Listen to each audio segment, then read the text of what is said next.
But make it the Republican replacement theory. Mainstream it, because this is the way you have to scare. We don't have the economy on our side as Democrats, so you have to scare the bejesus out of people. Welcome to this week's Wacky Moments of Leftist Extremism. After the sad, evil, and disgusting shooting that happened in Buffalo, the leftist media needed to warp the tragedy in order to further their political agenda. So even though there's no evidence that the shooter even watched Tucker Carlson, they attempted to place the blame on him, Republicans, and replacement theory. And on MSNBC, they openly admit exactly why they are doing it: to help Democrats. But make it the Republican replacement theory. Mainstream it, because this is the way you have to scare. We don't have the economy on our side as Democrats, so you have to scare the bejesus out of people. I see. They need to hammer this why again? You have to scare. We don't have the economy on our side as Democrats, so you have to scare the bejesus out of people. Biden's bombed the economy, so let's scare the public about replacement theory? And while it's hard to find a universally accepted definition of replacement theory, it mainly appears to be that reducing the proportion of white Americans relative to the total population is an outcome that some in power are deliberately seeking. But remember, they need to scare the bejeebus out of you and put the blame on Republicans. That Buffalo shooting highlights once again how a once fringe racist and anti-Semitic conspiracy theory is now accepted by many Americans. This conspiracy theory has been increasingly echoed by many who are on the right. Those like Fox's Tucker Carlson. Was first presented among white supremacists and on extremist websites.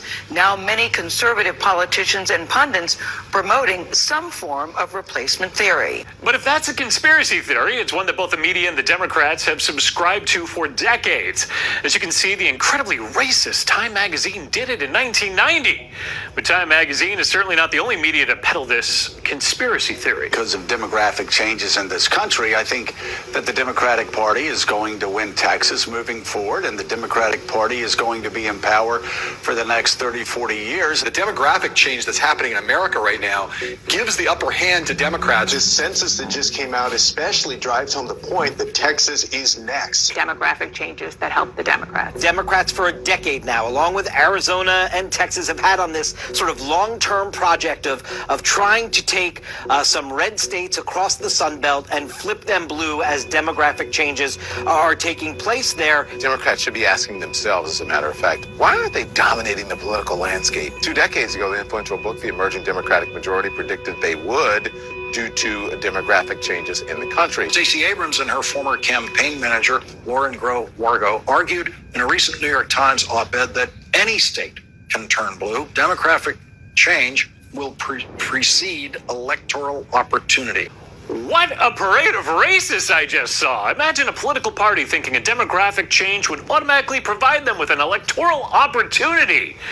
I'm sure the media will talk about their role in promoting this horrible, horrible conspiracy theory, right? They believe in this. Well, yes. Well, if it was that easy, wouldn't your friends have disappeared? Well, if they can comprehend it, as the concept's a little difficult for some. Prove it. If you've been replaced, I want you to show me where 10 of your relatives have disappeared. I want you to show me. Because it's like trying to explain to me what you're talking about, because I don't understand.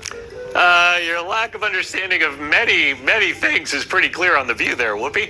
It's also clear that this is the leftist media that thrives on spreading actual disinformation. We don't have the economy on our side as Democrats, so you have to scare the bejesus out of people. It's scare they did this week as Democrats continue to falsely fearmonger that all rights will somehow fall if Roe is overturned. Namely, that it may not stop with abortion rights. The vice president saying that if the U.S. is going to start taking rights away from people that they've already been granted, the next things to go could be things like contraception or even same-sex marriage. The vice president saying in that meeting today that the strength of our country has always been that we move forward in the expansion of rights, and that if this happens, it will be an extreme step backwards. That fabulous fear-mongering brought to you by Priceline. Give them a ring and let them know the line that their ad support is crossed. MSNBC is really terrified by the leaked Supreme Court opinion, featuring guests this week that complain that it mentions the Constitution and the right to life too much. Disturbing. You know, they spend 98 pages of their draft opinion talking about the Constitution. They talk about conception and the right to life. But there's almost nothing about what this will look like in society. Imagine the Supreme Court ruling on something based on its constitutionality and people's rights. They're just not considering how convenient killing babies is for society. This week, the leftist media just erupted when states like Oklahoma voted to ban most abortions from the moment of conception. And, Steph, this is not about protecting life, which is what Oklahoma is saying. It's obviously about a war against women. It's never about saving the lives of babies to these people. They can't say that. But their war against women argument got even lamer this week as a Democratic abortion expert testified before Congress. I believe that everyone can identify for themselves. Okay. Do you believe then that men can become pregnant and have abortions? Yes.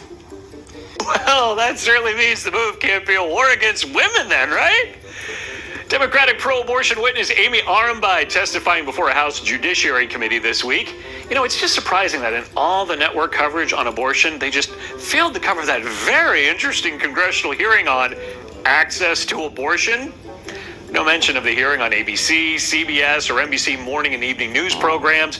PBS ignored it too. But all the leftist media certainly did a lot of coverage on the abortion issue, delivering the messages that they wanted to get to their particular audience. It's not what they're saying it's about. Democrats, Neil Katyal just gave you your campaign messaging. Write it down, post it up somewhere. Write down what we say, Democrats. Post it up. Straight from an MSNBC anchor's mouth. Not really that surprising, is it? I'm Eric Shiner for MRC TV, asking you to visit the